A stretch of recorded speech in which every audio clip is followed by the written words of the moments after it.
I like to do it on the couch. I like to do it with my husband. Heck, sometimes I do it when no one's looking. Anywhere works for me. Introducing the Wonky Times Hotline. It's so much fun. You can do it anywhere. No way. Yes, anywhere. Your couch, your car, your backyard. Call us, leave a voicemail, and maybe you'll hear your message on the next podcast episode. Dial 615-669-8240. Strange stories, spooky tales, and all things wonky just waiting for your voice. Again, that's 615-669-8240. Don't wait. Get wonky today. So we got everybody out of the house. I'm like, the basement. It's in the basement. So, you know, the Why is it always the basement? Why is there... I know. Well, they started. That's where I felt it from the first floor. Meanwhile, let me pass on the good word about the new Wonky Times.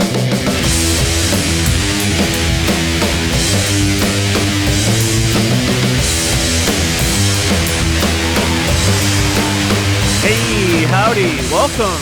Thanks for tuning in to the Wonky Times podcast. I mean, you could be anywhere right now, but you're right here. I'm right here. So are you, and here we are. But anyways, before we dive into my chat with June Edward, you just heard a preview there, I want to highlight a spooky and timely story. The original Conjuring house, you know, the well-known home involving Ed and Lorraine Warren. I'm sure we've all seen those movies by now, but it's in the news again, and it's not good. It's not looking good here. No way. Andrea Perron, who lived in the house during the hauntings in the 70s, is calling on Jason Hawes of Ghost Hunters to help save it ahead of an auction that's happening later this month in October. She fears that if no one steps in, the house could fall into the wrong hands, someone who won't preserve its paranormal history. So, Hawes of Ghost Hunters has since set up a GoFundMe to help secure the property. And so, yeah, the paranormal community is rallying behind the effort. They've already earned nearly 70,000 buckaroos. I mean, I'm sure it's, who knows what it's at now. But anyways, you know, with the Halloween auction creeping in, time is short. And man, how convenient the auction is on Halloween. It's kind of, they should make a movie about this. And look at that. This is the perfect segue to my interview with June Edward. She's a psychic medium who actually did some work with Ed and Lorraine's New England Paranormal Research headquarters. Man, say that 10 times fast. Hey, better yet, try patting your head and rubbing your belly at the same time, too. Anyways, here's my chat with June, and what a gift to have her on the Wonky Times podcast. Okay, June, thanks for joining the show, and to get this going, I want to start right from the beginning. You know, I want to know more about your near-death experience that you had in your 20s. Yeah, everybody's interested in what it's like to die. I can tell you it's a lot easier than living. Wow. Okay. That's something to look forward to. Yeah. You know, I guess everybody has a fear of dying. I did as well, like everybody else. And I had injured my back when I was 22. I got married at 21. I injured my back at 22. And I held off having back surgery as long as I could because I just knew if I did, I was going to die. And it's that innate knowing, you know, it wasn't fear. I knew I was going to die. And after about 5 years, I'd had 2 children that I basically was in bed for the most of the pregnancies because of my back. And I was told point blank, I have to have the back surgery. I don't have a choice or it's just going to explode in my back. So I scheduled it and I told my husband and my mother-in-law and my girlfriend, I said, listen, you guys better be prepared. You better have everything in order because I'm going to die. And they're like, no, you're not. You're just afraid. I said, I'm not afraid. I'm telling you, I know I'm going to die. Yeah. And sure enough, I get into the hospital and the night before the surgery, they did an MRI with a contrast dye. And I told them when they brought me in, I said, I think I'm allergic to this. I had it once before. I had a really bad reaction. And they're like, oh, that's normal. Everybody has that reaction. And what do I know? I'm only 27 years old, right? I'm not the doctor. And as soon as they administered the dye, I literally died. Wow. And I was everybody's near-death experience is a little bit different. This wasn't a near-death, this was a death. And I immediately was just whisked to the other side within a breath. And I could see everything that was happening below. I could, I saw him go over to me and then, not be able to do anything and then hit the crash cart on the wall. And I could hear the nurses in the hallway discussing it. I could hear what was going on behind me in the room behind me. It was like I was, cognizant of everything that was happening. But then my attention just got drawn to the front, and I was literally watching my life play out on what looked like an IMAX theater screen. Wow. And, even people that got to a life review, which is very rare, I did a lot of research on NDEs for a TED Talk. Everyone's a little bit different. They show you what they want to show you for whatever reason. And I had a very difficult life and upbringing and very difficult childhood. And they were showing me all the people that had been in my life that had taken care of me, that had loved me, all the happy moments that I'd had. And, it was you take with you all of the feelings that you have. Your soul keeps those emotions and those feelings from lifetime to lifetime. So for me, when I got to the other side, I was just overwhelmed with a sense of deep agape love. It's beyond belief. And all of a sudden behind me, I heard somebody say, and I have since learned it was my guardian angel, that it wasn't my time. I could stay if I want to, or I could go back. It was my choice. Very few people get that choice. And as I'm watching this movie play out, I'm saying to myself, why would I want to go back? This is just incredible. There's no pain, there's no weight. It's just such a wonderful, warm, loving feeling. I'm like, I'm not going back for my family. I'm not going back for my friends. I'm not going back for my husband. Why would I want to go back? And interesting enough, they did not have my children in my movie. And I suddenly remembered that I had two very young children at the time. And they were the biggest reasons that I came back here this time to begin with. And that they're what brought me the most joy in my life. And as soon as I decided I was coming back for them, I was back in my body instantaneously. Wow. Have you ever told them that, your children? That? Oh, they know. Yeah. And I had some serious surgery last year, and, they were a little concerned, and they wanted to know if anything happened, if I'd come back again. And I said, absolutely not. I'm sorry. You guys are good. You don't need me. Yes, we do, Mom. Yeah. Come back. Yeah. Wow. It's, you hear about it in movies, and, they try to portray like what it's like to die, and it's crazy to know. I mean, I've always wondered, and I'm glad to hear what you're telling me, because I've always pictured it like if I were to die, like I would be kind of like floating out of my body and then seeing like the scene around me. So fast. It happens, when you think of the speed of light, it's like 300 million miles a second. Wow. And that's how fast you travel. And, we all have this concept in our head of what it's like. And it was very difficult for me to talk about it. I couldn't talk about it for years without just being overcome with the emotion of it all over again.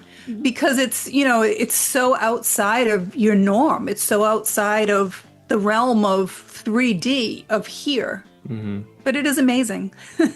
And I have the ability now. I can go, the level that I went to was called the fifth dimension. It's the lowest level of heaven. 5D. And I have the ability to go back and forth to that level at will, which is amazing. And, I watched my mom die, and I watched her soul leave her body, what was left of her soul in her body.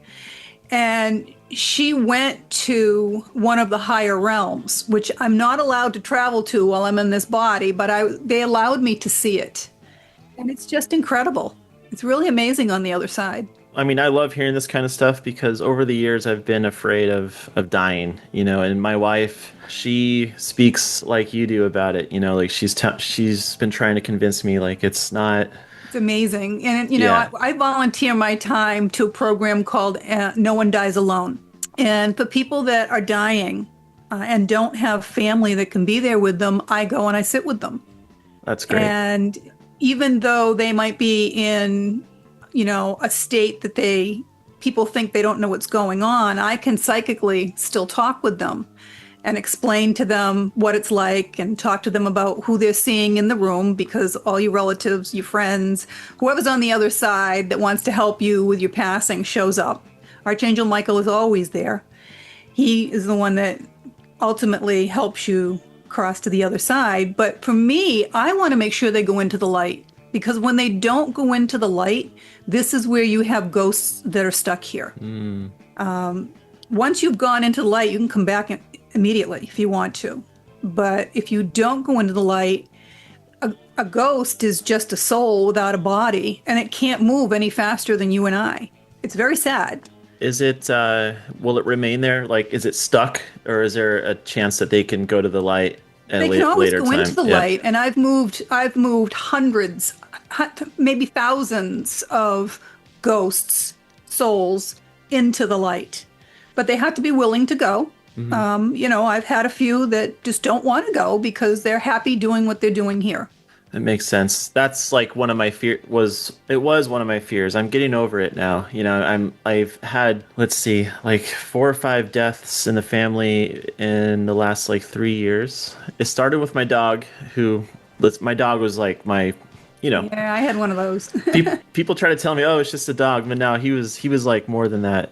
So when he died first, and I feel like him dying first, sort of, it needed to be that, because that's like who I was afraid of losing at the time. And so like with every other death, I don't know if it sounds strange, but every death is getting a little easier for me to understand and not. So I kind of put it like this, because I've had friends that have had elderly parents that don't die, please don't leave me. Well, it's Right, all about yeah. you. It's not about them. It's like saying that you don't want somebody to go live in Disneyland the rest of their life. Yeah. It's very selfish. Without the wait times, right? And the lines, yeah. Yeah, exactly. I mean, it's just amazing on the other side. There's no restraints. There's no constraints. It's absolutely incredible. And just so you know that we can reincarnate as animals. And the dog that I lost, everybody before I wrote my first book was asking me, can we reincarnate as animals and plants? And I'm like, I don't know, let me ask. And I didn't get any answers. So I went to my own Akashic records to see where my dog was, because I had to put him down at 8 years old. He got cancer. He was my son's dog originally. He was in the military, and he found this dog in a cardboard box on the Mexican-Texas border. And I have never in my life been so attached to a dog. And my son used to joke with me. He's like, Mom, if I was jealous, I swear my dog loves you more than me. As soon as we saw each other for the first time. Yeah. And when he had to get rid of the dog, I took him. And I went back into my Akashic records to find out that this dog had actually been a man in a previous life, that my son had been my father, and the two of us saved this man from dying. And he came back in this lifetime in the dog. 4 years my son had him protecting him in the service, and 4 years I had him protecting me until I moved. Wow. And he comes through, sometimes as the dog, sometimes as the human, and I recognize him either way. Well, first off, I would love to be a dog, I think, after I pass away. I think that'd be great. I always, like, their lives are just... Some of them have amazing lives. Not all, but you can choose that. You can choose to have an amazing life.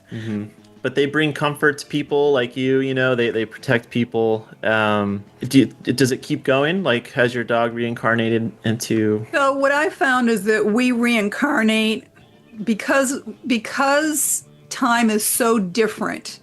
The faster you move, the slower time is. So for every year here, for every year on the other side, it's about 3.5 years here. Oh. Okay. So 3.5 years here is equivalent to about a year on the other side. So we don't reincarnate for about 350 to 400 of the years here.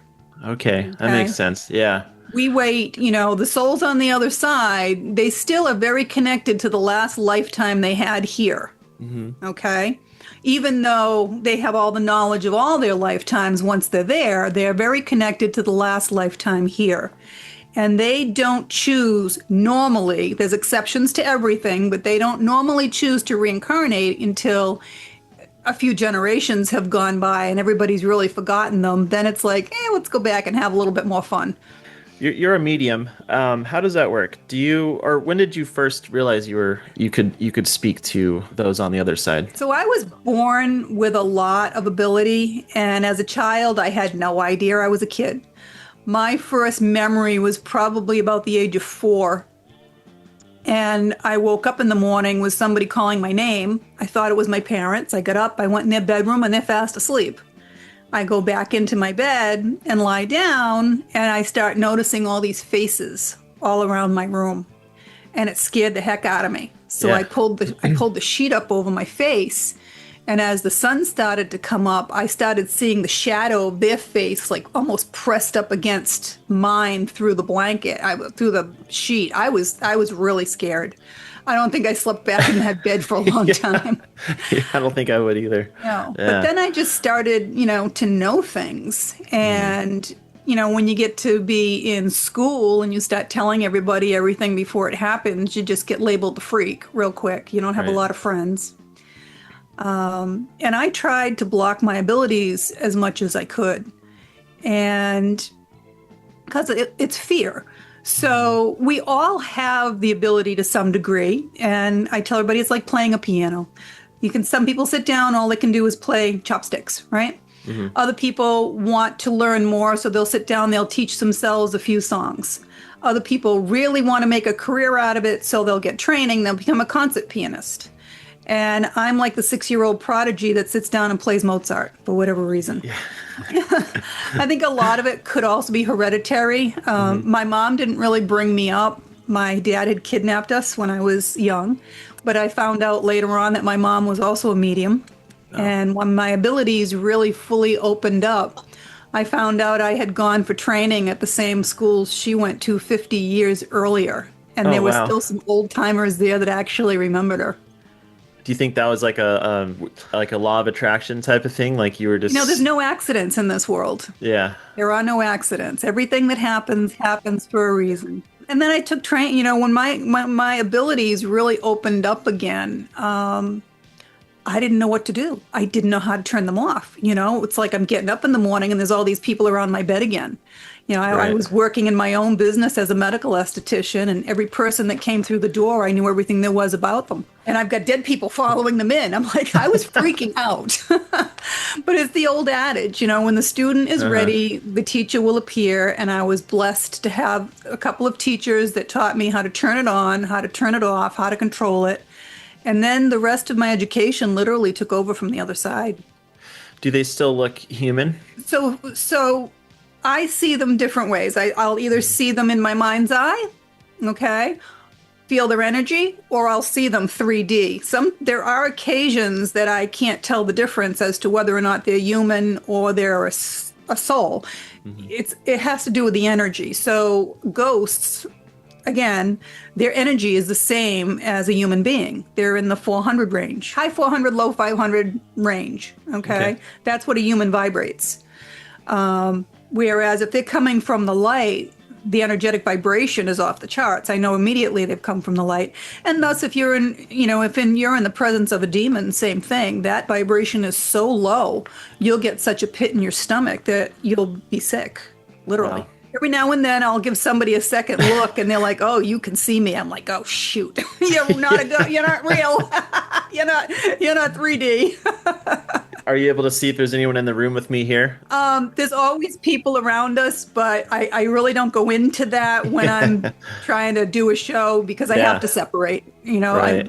My gatekeeper, it's like a light switch. When I'm working, I'm working. Otherwise, they can't come and bother me, or I would never be able to get a moment's peace in my life. You told me that you have done work with NESPR, which is the New England Society for Psychic Research. Paranormal Research. Yeah. which is paranormal research, which is Ed and Lorraine Warren's group. I mean, Right. more of us know them now because of the movies, obviously, like the Conjuring movies and the Annabelle movies. What kind of work did you do when you were helping out? So I was originally asked to do a big event that Tony Spera does every year up in Connecticut and speak to his crowd about what it is that I do.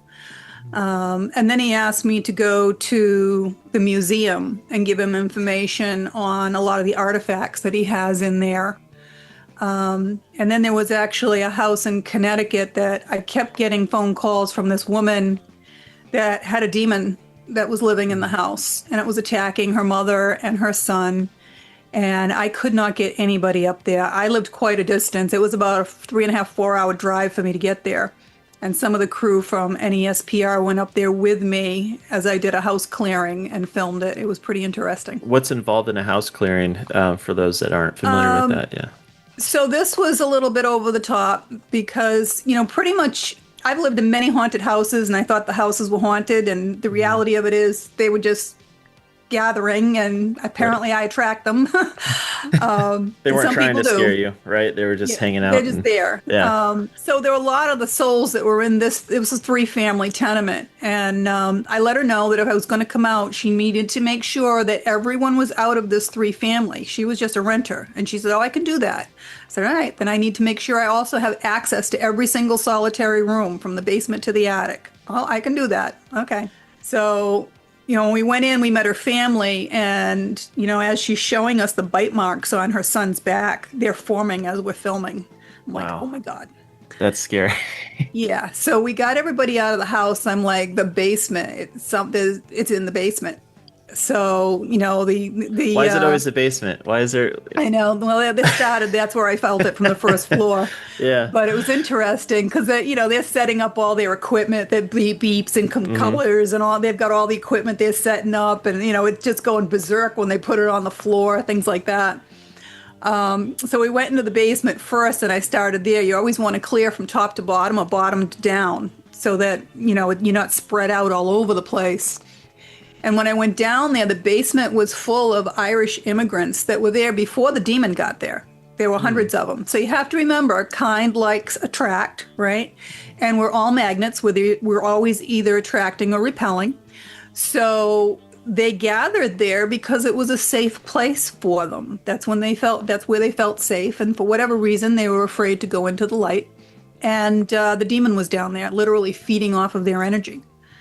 So when I went down there, I told them, I said, you've got to go into the light. You can't stay here. You want to go in, your loved ones are all in the, oh, he told us we'll burn if we go into the light. I'm like, no, you need to go. So I moved. There was a couple hundred of them in that basement. I moved into the light.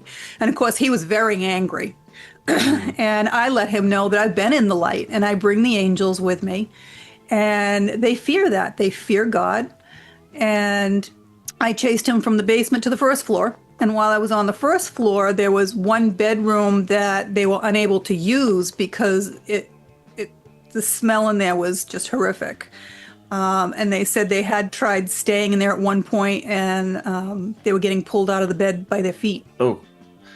So I went in, and there happened to have been the soul of a young man that had died of a drug overdose. And he wasn't found for a few days, hence the reason it was that bad in there, but it was because it was still attached to him. And he was afraid to go into the light because he, knew that he had let his mother down. And I explained to him that his mother loves him anyways. And from looking at him, I was picking up that he had passed in the 70s. So it was a good possibility that his mom had already passed. So I called on his mother from the light, and sure enough, she came and she brought him into the light. Wow. And as soon as he left, the smell was completely gone.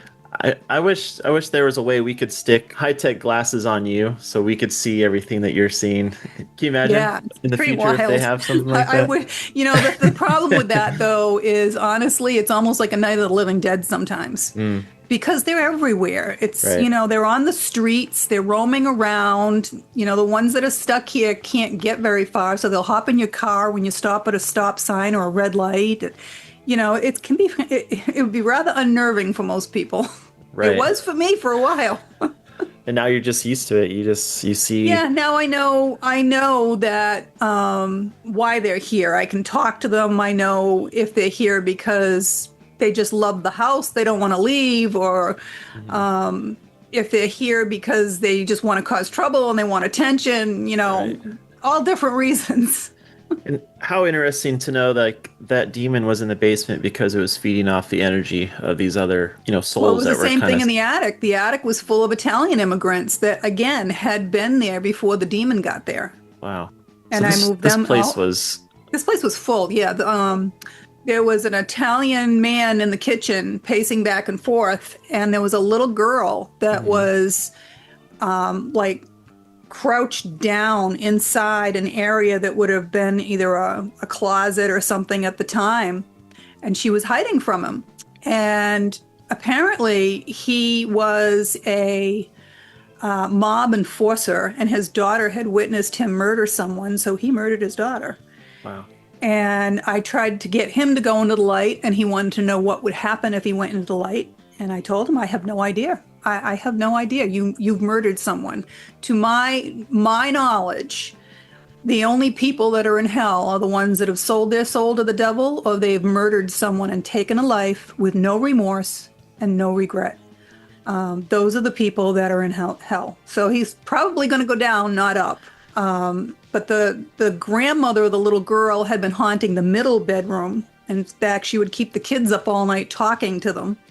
And as soon as I was able to get him to leave the house, not go into the light, but I was able to banish him from the house. And as soon as I did, the grandmother came in and got the little girl, and the two of them went into the light. How, like, what are the origins of a demon? Do you know, like, is it with this guy that you said he would likely go downstairs instead of upstairs? Would he eventually become a demon, you think, that would come back and haunt a home? Or Well, am I I think totally you're off? already, if you're going to take a human life, I think you've already been possessed by the devil, Yeah, that's true. honestly. You're already there doing the work. Can you Right. be redeemed? I believe you can. God is a loving God, and it says he'll redeem anyone if you repent. So, I believe you can at just about any time. Once you're in hell, I don't know. I don't have all the answers. What would you tell someone like old me that was afraid of dying? And is there anything to tell someone that is terrified of dying? Like, There's absolutely nothing to be afraid of. It doesn't hurt. Even if you were in a horrible car accident, you have to remember, first of all, your soul is way too big for this body.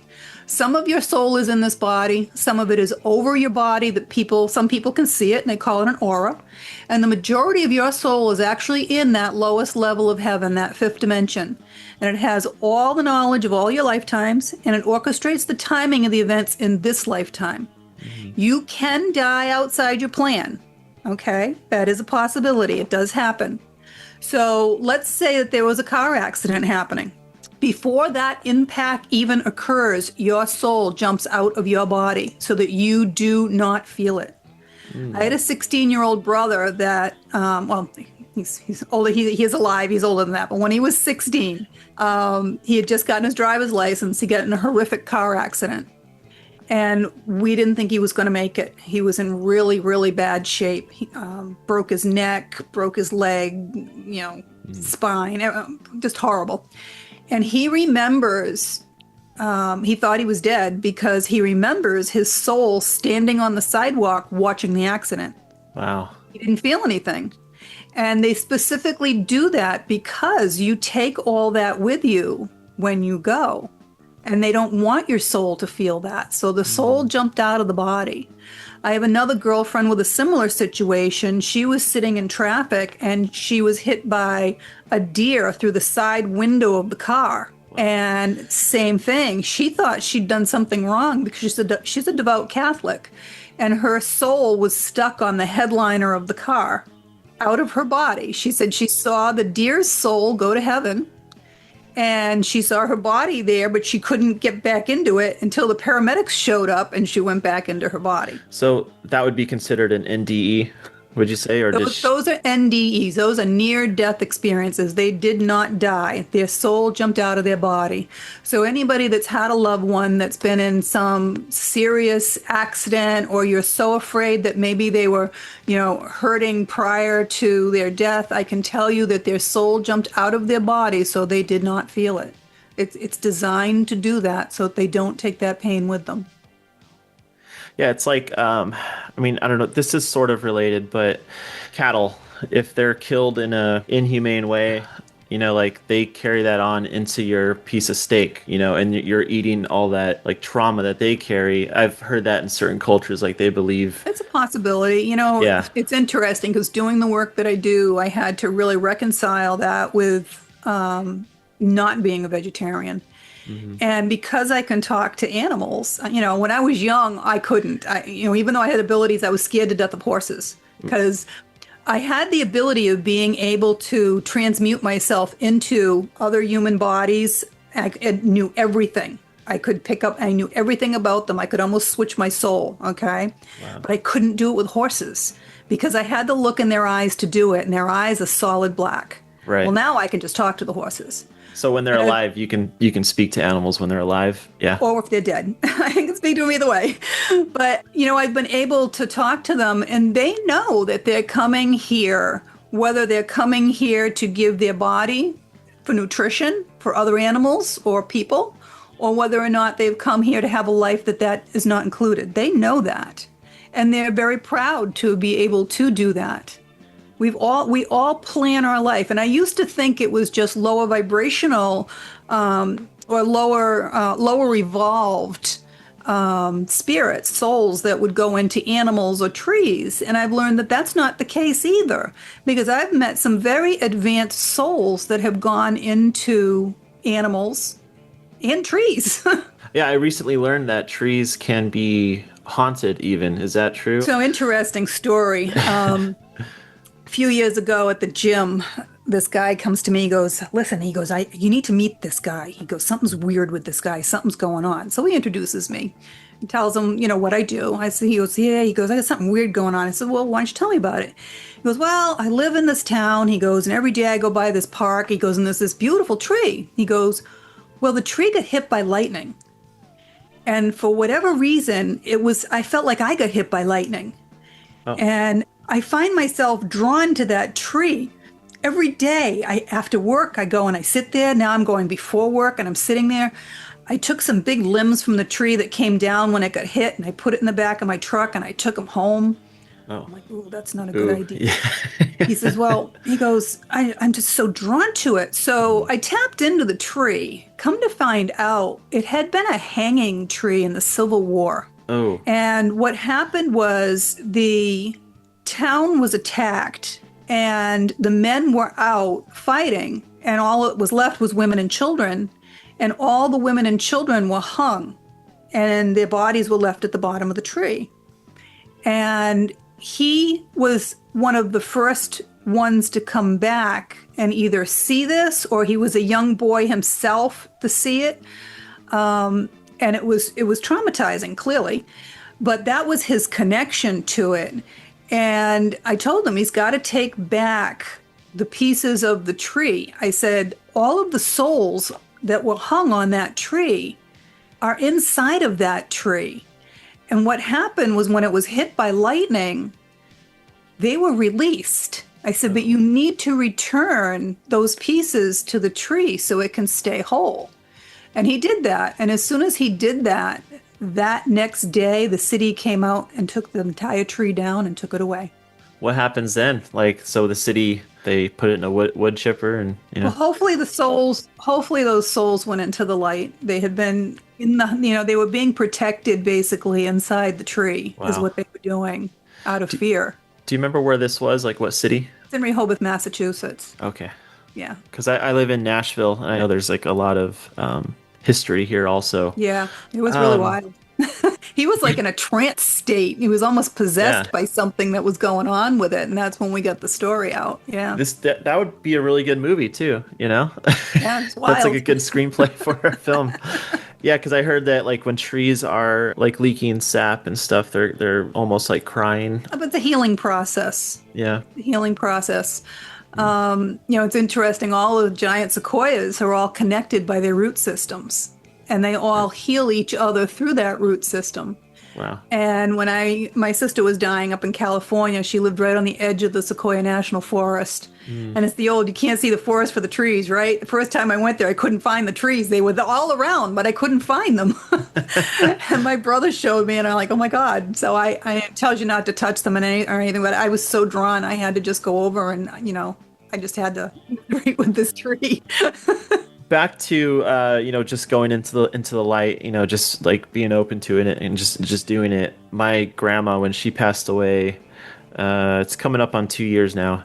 She was in life she was a really stubborn person, that's probably where I get it. But we felt like her soul wanted to leave, and I felt like her body was just hanging on to it, just because that's like, I felt her stubbornness was just not letting her go. There's always a reason. So I was sitting with someone about a week ago, and we're all amazed that she was still hanging on. And all of a sudden, I heard her tell me that she wanted to see her niece.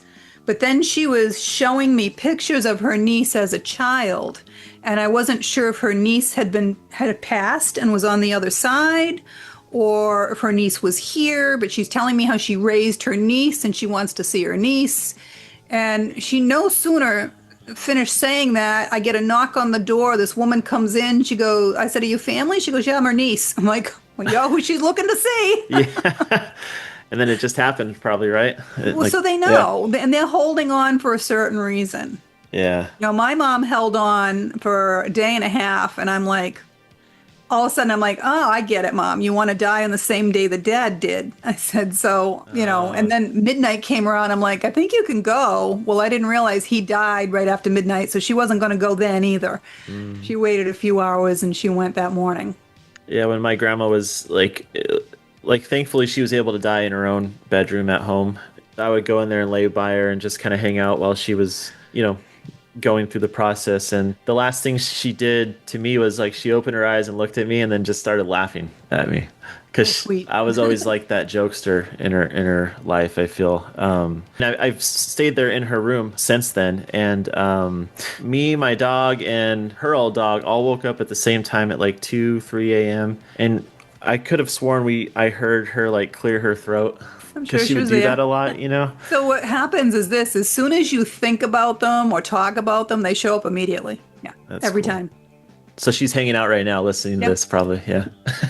Yep, that's how it works. They don't want to be forgotten. And, when you think about the speed of light, they can be anywhere pretty much at any time. So as soon as you start talking about them, they're there. How cool. This is fun. I like learning about this stuff. I mean, and you get to live it every day. That's great. Wonky Times will be right back after this short commercial break.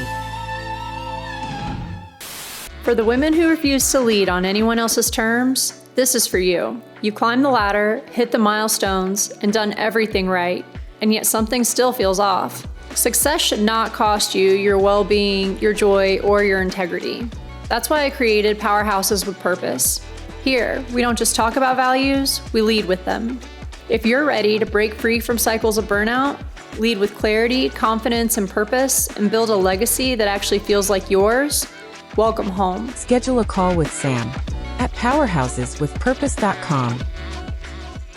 You've written a lot of books. I was on your website earlier, and you're diving into the relationship. So it's interesting when everybody asks, how'd you get into that? But when my abilities opened up, like everybody else, I go and start doing card readings and stuff. And everybody that's scheduling an appointment if they don't want to talk to somebody else, they want to know about their relationship, right?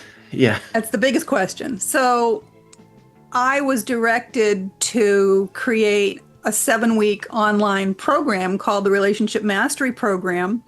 And it was geared basically towards reuniting people having trouble in their romantic relationship, whether it's divorce or separation.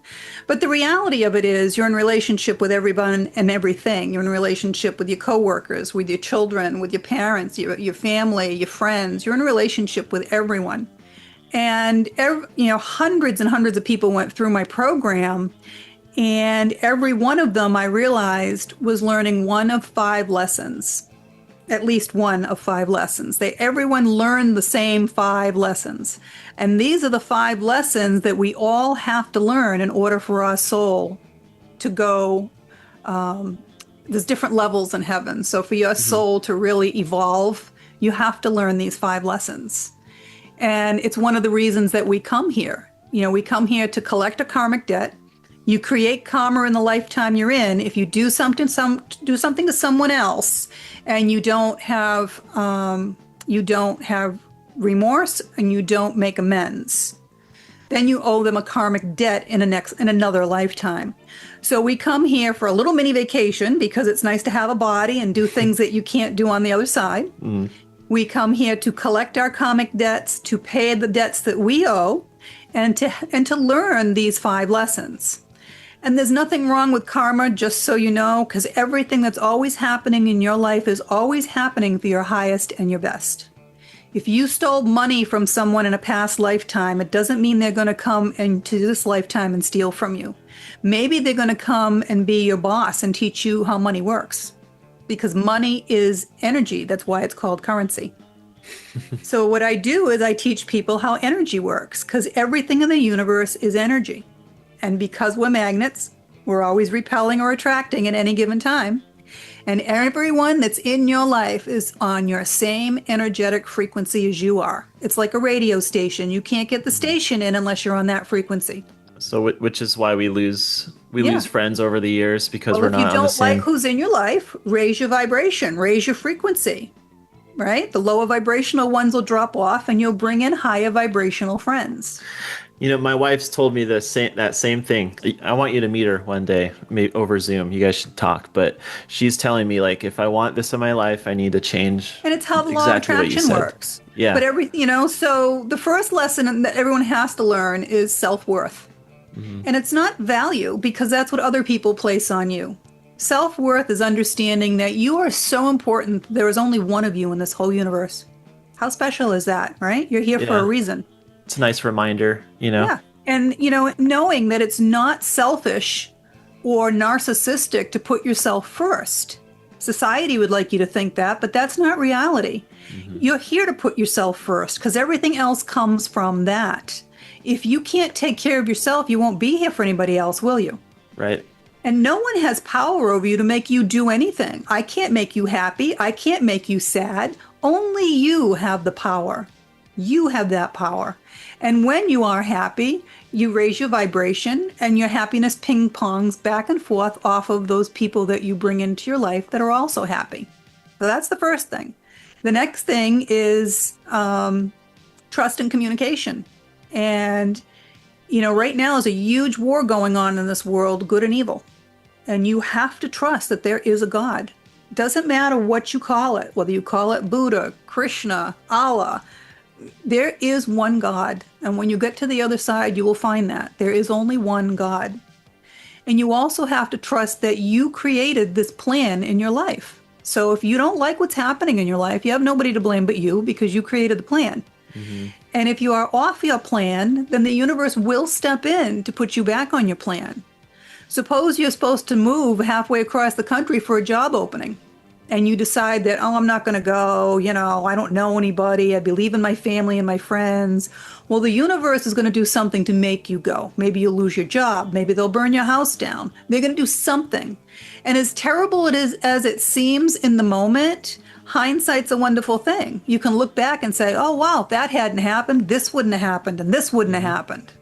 Okay. Yeah, I've become more aware of that over the years. Like I see why this is happening now. Like just what you were saying. So it's real easy to follow the breadcrumbs back and see how everything has brought you to the next thing and the next thing to bring you where you are right now, which is always where you're supposed to be.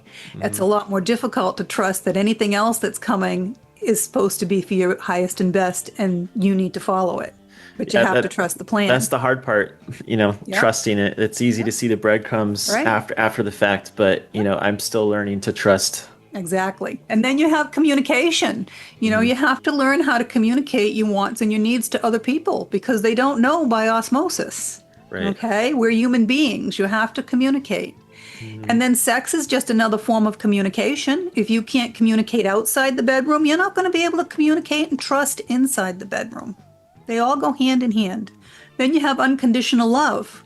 And that's very, very difficult for a lot of people. And that's one of the lessons that we all have to learn is unconditional love. And if you can't do it, the universe will just make your life more and more difficult until you can learn it. You know, you've got one set of parents. How many people hate their parents? Well, guess what? Maybe it was only a karmic relationship and they did their job by bringing you into this world, right? You're right. Yeah. You have to look at the why behind the issues so that you can have unconditional love in your life. Starts with you. Yeah. Me. And it not all you. starts with Yeah. you. Yeah. Then you have money and balance. And because everything in the universe has to stay in balance, you have night and day, you have heaven and earth, you have left and right, you have the scales of balance showing you that everything has to stay in balance. Money is energy. It's why it's called currency. And it's what we use in this 3D world to show whether or not your life is in balance. I didn't think of that, the word currency, you know. Yeah. Until And, you know, if you think about it, you don't walk into a grocery store and plop down $1 million to buy a bunch of bananas, right? Because there has to be that even exchange of energy. If there's no even exchange of energy, there's no value. When I first started my relationship program, I had given it to a couple of military officers because they were, you know, telling me they didn't have any money. They're going through a divorce. They weren't officers, but they were military enlisted guys. And, do you know, none of them did the program. It had no value because they didn't exchange any currency for it. Equal exchange of energy for everything. You get what you give. Again, people can find all this on your juneedward.com site, right? They can. Yep, there's links to all my books as well. Cool. And the last lesson we all have to learn is patience. Oh, right. There's one more lesson. Patience. See that? Patience. I jumped the gun and started talking about the website before you were done. Yeah, because everything comes in the time that it's supposed to come. As much as you want it, if you put it out to the universe, you've got to trust again. The universe will bring it to you when the time is right. I could be really impatient with not everything, but like if sometimes